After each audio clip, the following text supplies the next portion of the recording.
everyone, welcome to the third. Yeah. See you in the next scene. Yeah, अच्छा दिख रहा ना actually.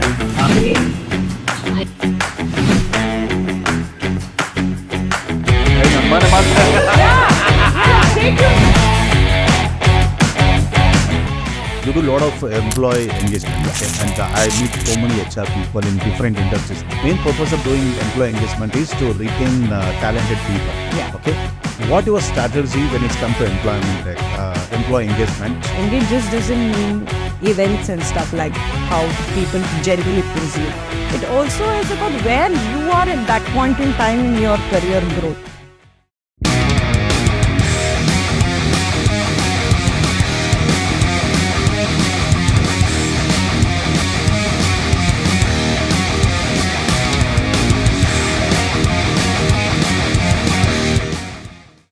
Hello everyone, welcome to third episode of the Leaders Speak podcast.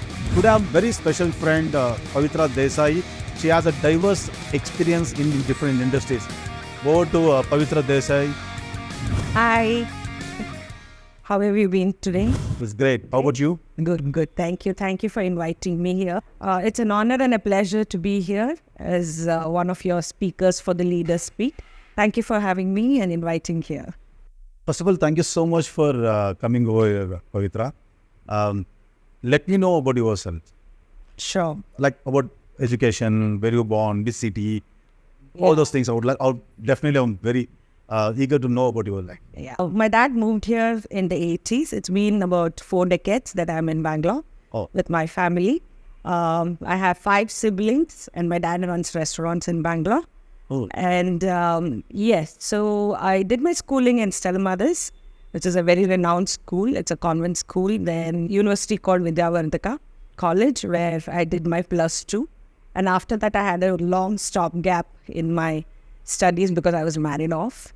And I continued my studies back in 2008 and completed my undergrad in BA Sociology. And post that, along with the career, I've been doing multiple other courses like operations management. I did a deep ISAP certification, CMI level certification. So just to keep upgrading myself. And I have a beautiful family. I have a husband, one husband, like all of us. So he works in IBM, and I have a daughter who is about now stepping into a career and doing a digital film by herself. So that's great. That's in a nutshell who I am. So the main purpose of asking about education or your background, because there is a lot of misconception is there, because if you want to take a HR as a stream, like as a HR profession you want to take, you need to be done about MSW, or you have to go with the MBA in HR and things. That's what I understand, because you're not that, like if you take that, when your last job was VP, Vice President of and now you started your own HR consultants. That's the main purpose of asking that question, because people should know, the listener, there are some of the people not done HR courses, but they want to have a HR profession. Yeah. That maybe is going to help them. That's the main purpose of asking that question, because I know you have a diverse industries experience in different domains basically. Yeah. And how do you land up in HR? Like why? Why? That's very important for me, because I know you have only very 3 to 5 years experience in HR if you take overall. Yeah. Okay, maybe you have more than 15 years experience in different what you call departments. Yeah. But why HR? Like what made you to land up in HR? And now you are this. You started your own company like Sarti HR Consultants. Yeah. I want to understand how you land up in HR consultants. So I typically didn't think that I will land in HR. I'm an accidental HR, I call myself. I also was invited by IIM Bangalore for a leader in an unconventional HR leadership, because it was not planned. I just happened to be the right person for the job. In 2005, I started with a clerical job, being a single parent at that point in time, and moved up the ladder doing sales, marketing, PR. I then ran into hospitality industry. From there, I wanted to experience different industries. So from hospitality, I got an IT break. So I could manage a Saturday, Sunday with my daughter.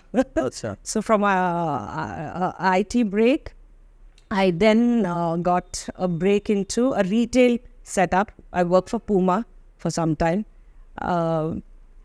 As I started experiencing different industries, I learned a lot because I still was figuring out where I fit in very well. While I was trying to balance my life with my daughter, I just wanted to make sure I was fitting in and having a work-life balance. And that's when my career as a executive assistant started.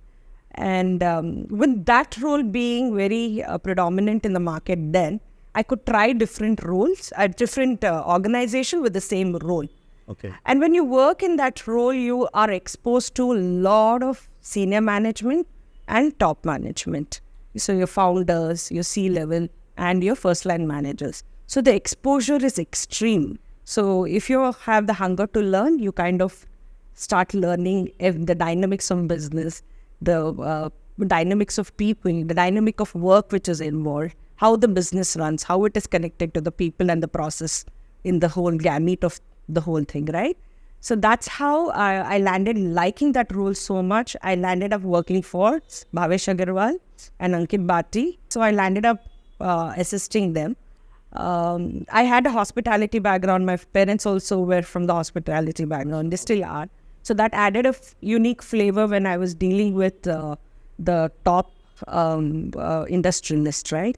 So I got to meet a lot of investors. So I learned the investing part of my of the job while assisting these two leaders in the market. And after that, I swore I will never do an assistant job because it took so much of my personal bandwidth. I used to always like being ahead of the curve. And the work was so intense. So I decided then that I'll take a break. And that's when it happened. Okay. And when it happened, I started off as an office manager as my dream job. Okay. Honestly, I thought office manager is the dream job that I want. That time also not decided you want to be an HR. Okay. No, I never decided. Got it. Okay. Great. So that's why I call myself very accidental HR. I got the job. I was super thrilled. It's a new Indonesian-based company, come into Indian market, want to establish offices. They had taken over 4 companies to merge together and get it under one umbrella. So that was primarily my KPI, to make sure all the 4 companies come together and we establish an office. So I thought it was a very nice challenge and a very different challenge. Little did I know that I was going to be leading as a VP in that organization. So I started as office manager. 8 months down the lane, we saw that there was a requirement for a HR leader, but despite multiple interviews from the headquarters, they were not getting the right fitment because they didn't understand tech. Okay. The tech part, the tech HR is a little tricky. Culture kind of. Yeah, because Indonesia is more on a business front, but India was more on a builders community. So to understand HR tech and then build for it was a challenge. So I got an internal posting as a HR. So I was quite not sure. But I had great leaders. They said, why don't you try? Worst case, you will fail. I'm like, yeah, that's okay. And a very experimental organization. So this was something in me probably. I was very good with people management. I was very good with interacting with leaders given the background that I had. It was easy for me to speak to correct to the employees. So that's when I came into that role. And after that, I've never looked back. I got promoted every 8 months. So from HR manager to regional HR manager, senior HR manager. And before I left, I was leading India, Singapore, and Jakarta tech HR. That's brilliant, yeah. So that's how I landed up becoming the VP of HR. Yeah, that's normally when you have when you learn something and when you work in some company, normally they tell as a seniors or our mentors, they'll tell, okay, when you get an opportunity, don't lose it. Okay, correct. This is the best example of yours because you are senior or you are head of the organization. Why don't you take up this challenge? Because that's what I thought this was very the best example, because this is the live example how we are. Because when you get an opportunity, don't lose those. Correct. Grab it, something like that. Definitely something is gone wrong. Definitely doesn't make any difference at all. And now you see the difference in yourself, because after you have so much of experience, when you left the organization, you were a vice president of the company and you started your own HR consultancy. Yeah. That's great things. Now, let me ask, what experience, like if you tell me some of the experience in HR function actually. Yeah. Can you just highlight some of the experience what you have go through in HR functions? Yeah, so I was internal auditor for CMI level 5 at a company called Infinite. So I had a little bit of background around how to do an internal audit for HR. So when I took on, the first thing I did was audit the HR team itself and understand where were the gaps in terms of employee experience. The whole North Star was to make sure we retain the employees, and our North Star also included ensuring it was a employee-centric organization.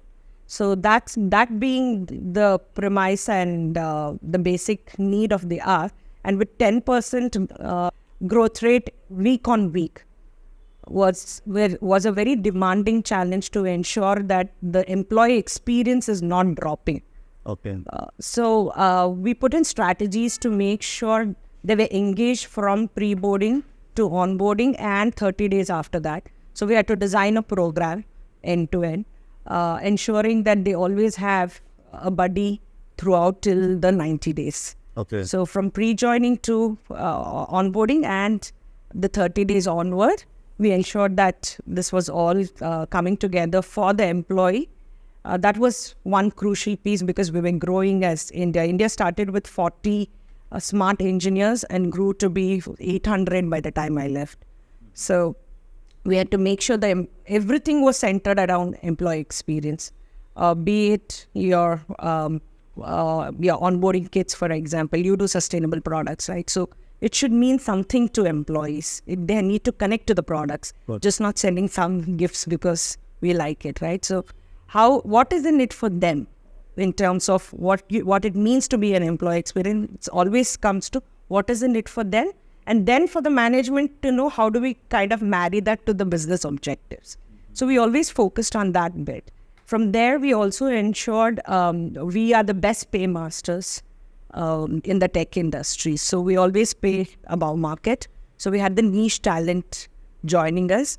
We also had good thought leaders. That means a better, a very niche skill leader who will lead certain practices of clean coding, agile manifesto, and also we had a herd following these leaders. So we had at one point in time 70% of our recruitment. 70% of our recruitment was through reference, which is very unique. Nobody gets so many references. So our whole strategy was to acquire talents through referrals, and it was at 70% at one point in time. So yeah, then comes, if they're happy with their package, then it's also about what kind of work they get, right? So engineers are very logical people, right? So we needed to give them problems that they feel to thrive on. So had about 28 products back then, and they definitely had so many real-time problems to solve. So we ensured that there was they were very close to the product, so they had to fly down, understand the market, come and build. So go to the business community, understand the local landscape, we talk to people in Indonesia, come back and build here. So that was one of the USP, that they get to travel and experience the product in different countries, right? So we added all these elements. So this work is good, their onboarding is good, their package is good, their hiring experience is good, they know what they're coming for. So they're very engaged at every levels of hiring, right? From what they mean to an organization, that becomes very important. Then, of course, the pay package was good, and then ensuring they're engaged throughout. It's just not we hired and then we leave them. So we made sure the managers are exposed to managing young people and their expectations. So we had monthly, weekly feedback that we had developed. So it has been a very enriching experience to retain the employees and the organization. Yeah, that's good because I got a lot of inputs from you, that you do a lot of employee engagement. Yeah. Okay? And I meet so many HR people in different industries, like maybe IT or like manufacturing industries, automobile or retail sector. This is one of the employee engagement, one of the major role in HR function. Because the main purpose of doing employee engagement is to retain talented people. Yeah. Okay.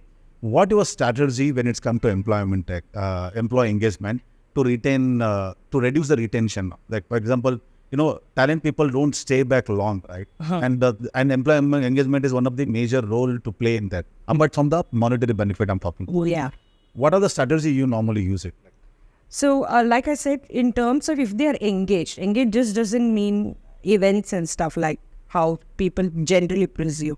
If even sometimes if you're paying very well, if the employee is not engaged in the work that they do, or if they are not liking the work that they do, or if they don't like their manager, then they leave the job.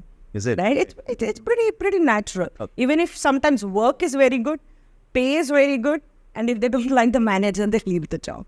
Right? Okay, their own company in our... There is no one... manager, There's no one component. It also is about where you are at that point in time in your career growth. Okay, that's true. You will choose at probably if you're in the early then you will stage, compromise a lot of things like... You might think pay package is important. Correct. In your mid-level, you might think, okay, little brand value, company value, right? Which company I'm joining matters. When you get a little more senior, yes, company, pay, and whom I'm working with becomes very, very important as you grow up the ladder, right?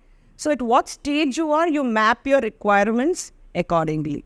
So you need to understand what the employee needs. For what role are you hiring? For what cadre are you hiring this person? And then accordingly tweak those requirements. Okay. It's a different approach when you take to the bottom funnel.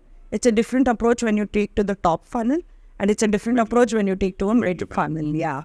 So there's no one size fits all. You go to, based on the different category wise, you want to do the strategy in between. Yes.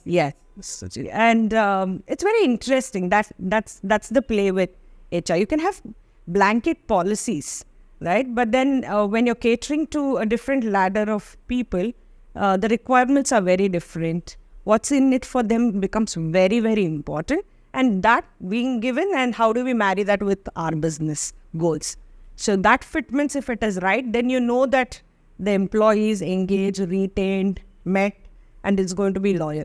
But in tech, usually the churn is about every 2.5 years, you have new people coming in.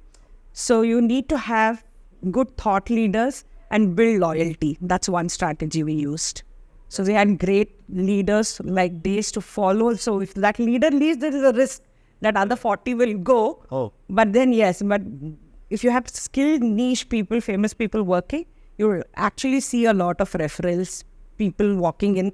Then you make the hiring so tight that you get the best cream people inside the organization. Oh, that's great. Thank you so much for sharing all those things. If you take any organization, one of the HR function is the taking feedback from the employee. It's very important. What are some of the best practices you for providing constructive feedback from employee? Sure.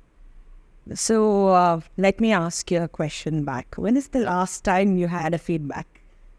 In my organization? Yes. Yeah, normally we do a one-to-one session with the employee, and this happens every 15 days once. I'm not going to talk to the one-to-one my employee because my HR person is going to take care of one-to-one session with the employee.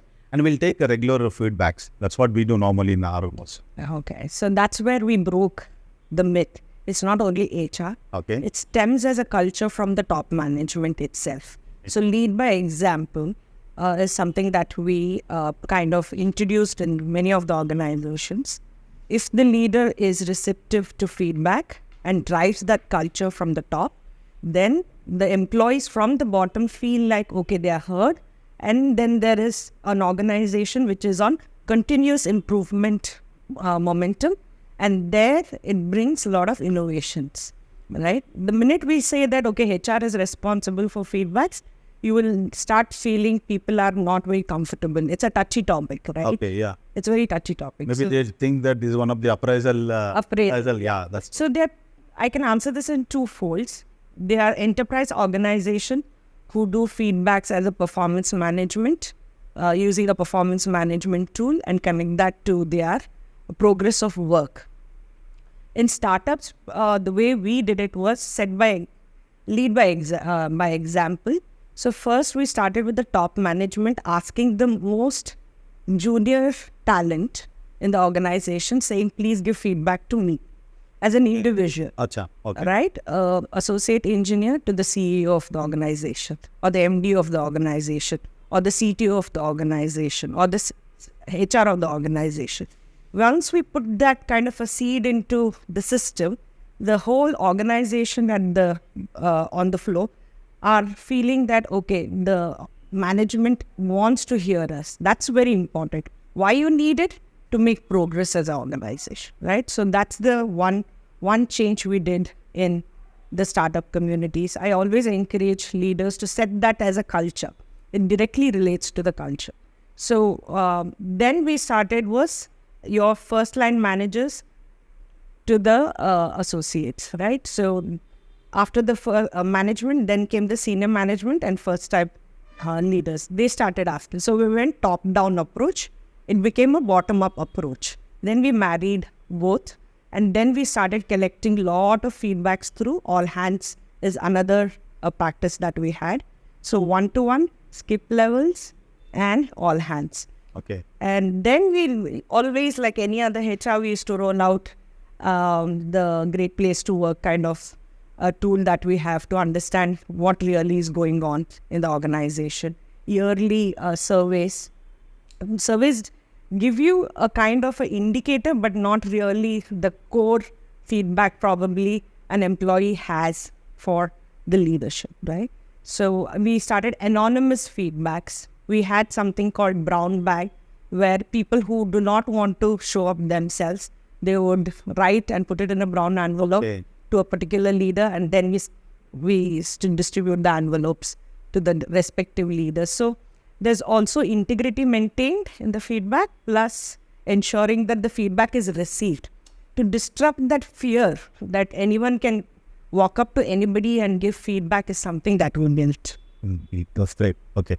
See, I know as a HR, there is a lot of initiatives. Normally, they do it in organization to get the feedback or change the culture of the organization. How do you measure the success of HR program or initiatives? If there is an engaged employee and the employee's tenure is very good in the organization, we feel largely very, very successful as an organization for HR also. That means we've got a good talent into the system where the talent is connected, is happy with the work they're doing, is happy with the manager they're working for, is happy with compensation. We are assuming if there's anything like that, they do come back.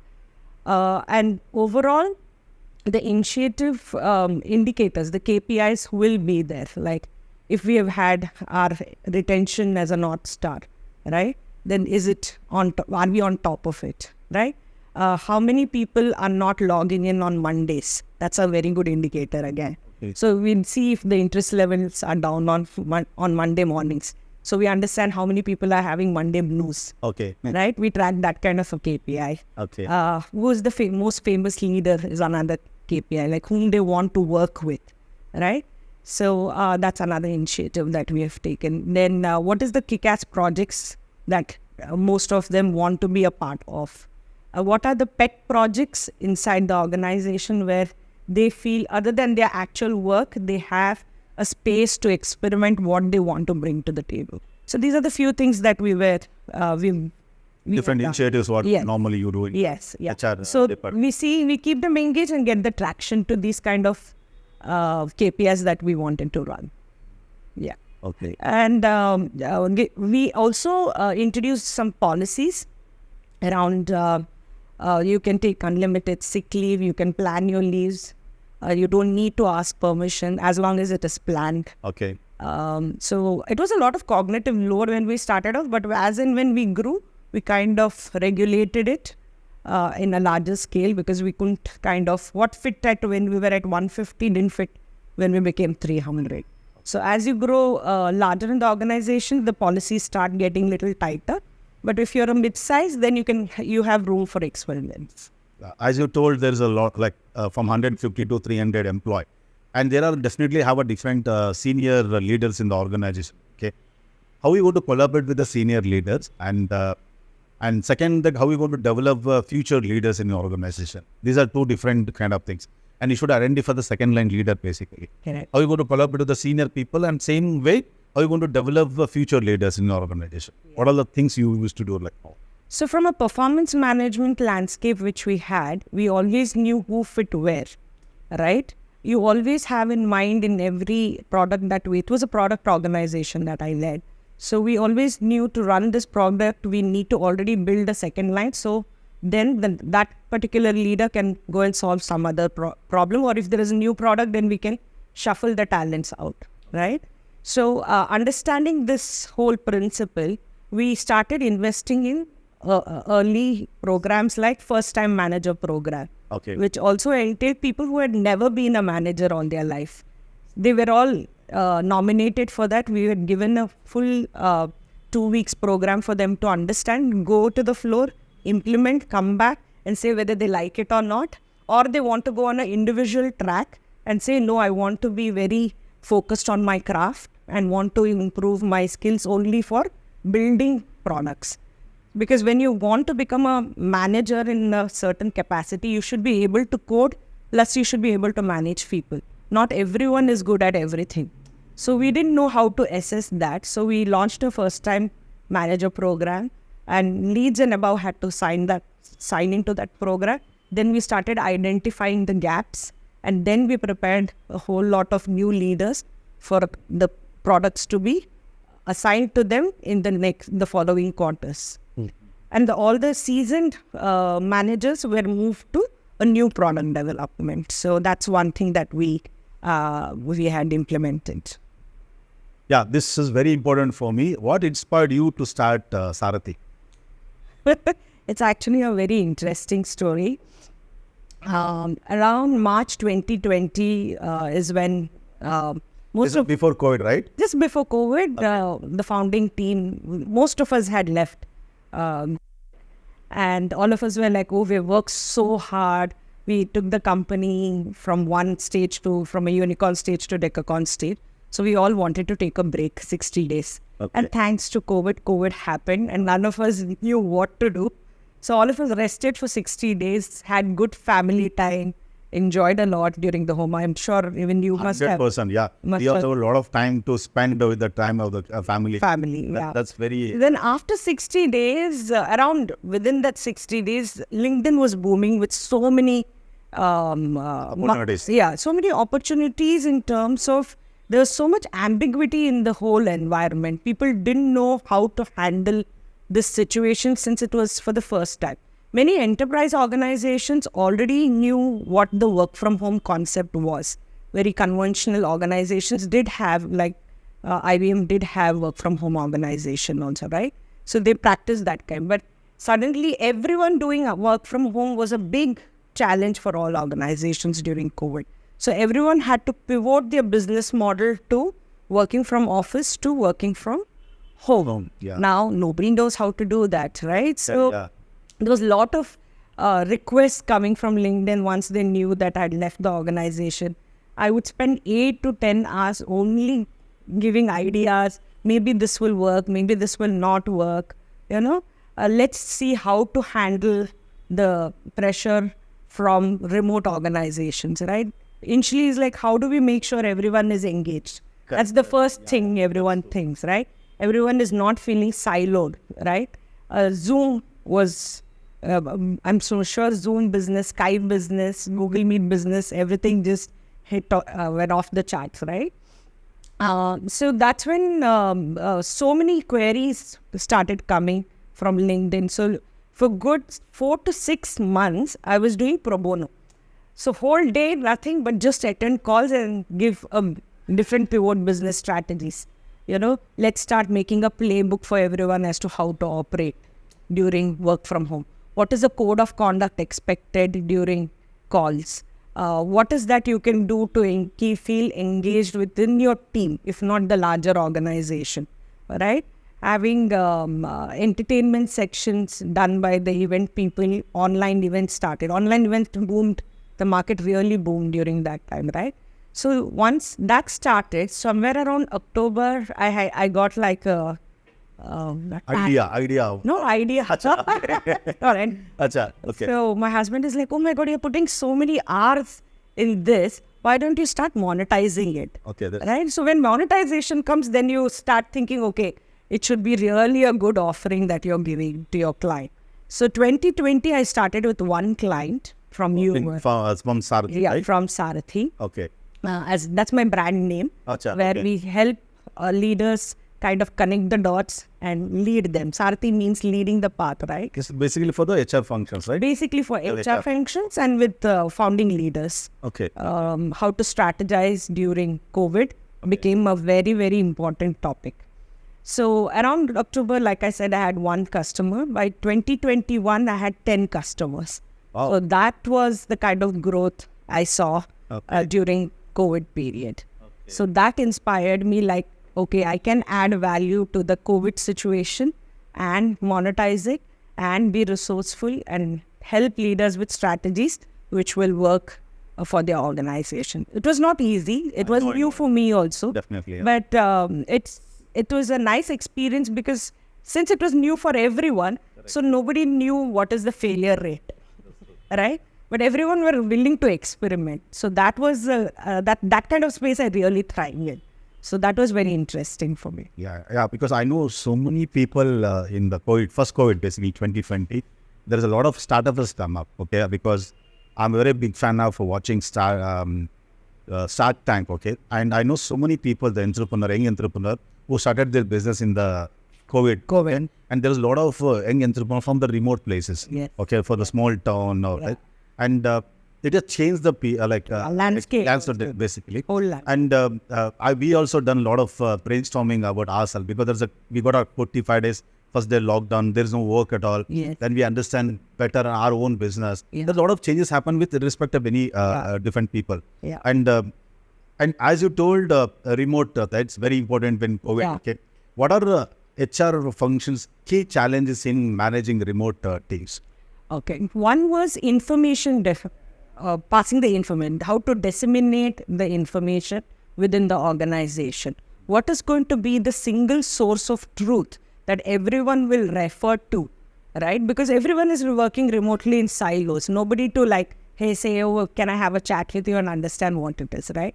Though Slack, everyone use Slack, Teams, Skype, there are different kind of tools to be connected within the organization, right? Still, HR struggle to actually come up with a framework that what would be the single source of truth where every employee would refer to. So Confluence is started, like where there is a central repository of all the information available. Lot of FAQs started coming into play. All the policies were dumped into one place. What are the kind of connects that you can have, like the contact library of an organization if you want to contact someone else from different region. All those were started becoming very centralized. There were organizations who were already matured, who had this, and there were organizations who were still building it. So they had to kind of ramp up very quickly for the situation, which was a roadmap after 6 months. Okay. Within the COVID period, it had to be done within a month. Okay. So the systems had to really be robust to cater to that kind of a scale. So one was, how do we pass information to everyone? Because not everyone will read email, not everyone will read Slack, right? Plus they have to work. So we started building those Confluence. That was one. Two is, how do they feel socially connect? Because COVID made sure we didn't have any social life, right? So we had to make sure towards the Friday evenings, social connects were done.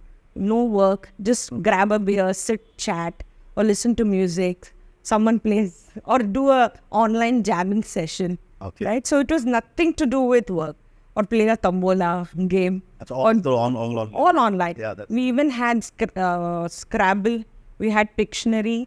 So we had to make sure there were pockets where people would unwind. So those were called unwind sessions. Then the third part was, how will they ensure that they're growing from where they are? Because it was almost like 2.5 years. Right. if they're upskilling themselves. So we had to put in programs to sign up for certain programs and get specialized certifications online for the next levels, right? So since we understand the fear that employee might go through, you have to preempt or be very proactive in understanding what my employee might feel and then cater to that. So we started designing from an information standpoint, unwinding standpoint, and upskilling standpoint. So these were the three big challenges I think we managed to solve. Yeah, I understand. Yeah, because in COVID, there is no offline events and all. But I have a friend, she's into events. We connect so many HR managers in different industries because they want to do some employee engagement. Okay? Yeah. And how we going to do employee engagement through online?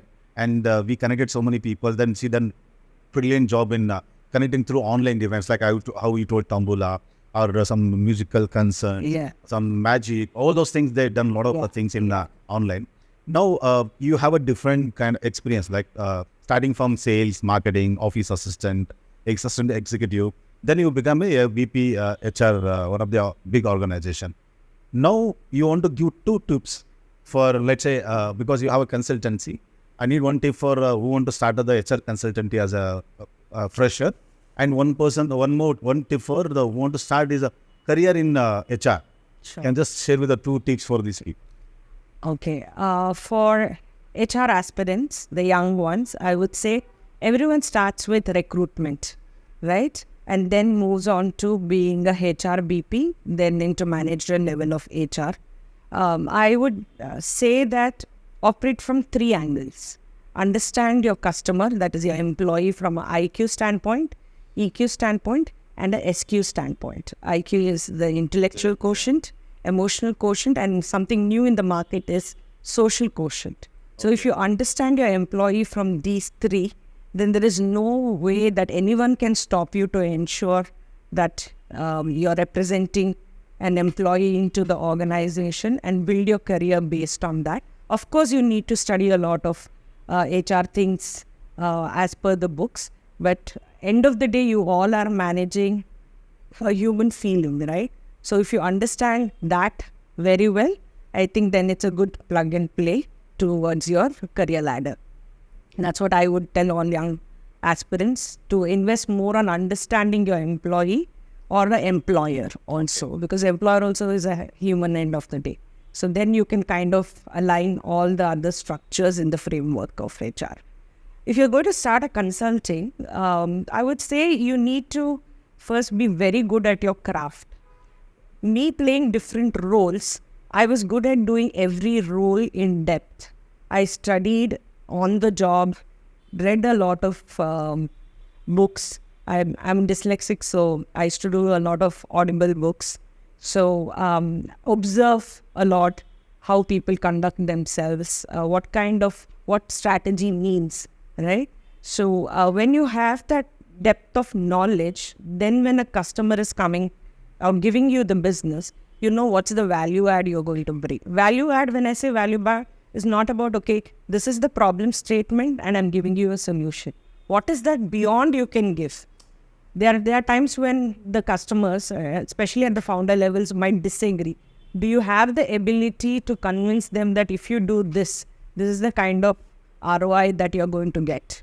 That's the value add you bring to the table. So I would advise all consultants to do a little more beyond than what is expected.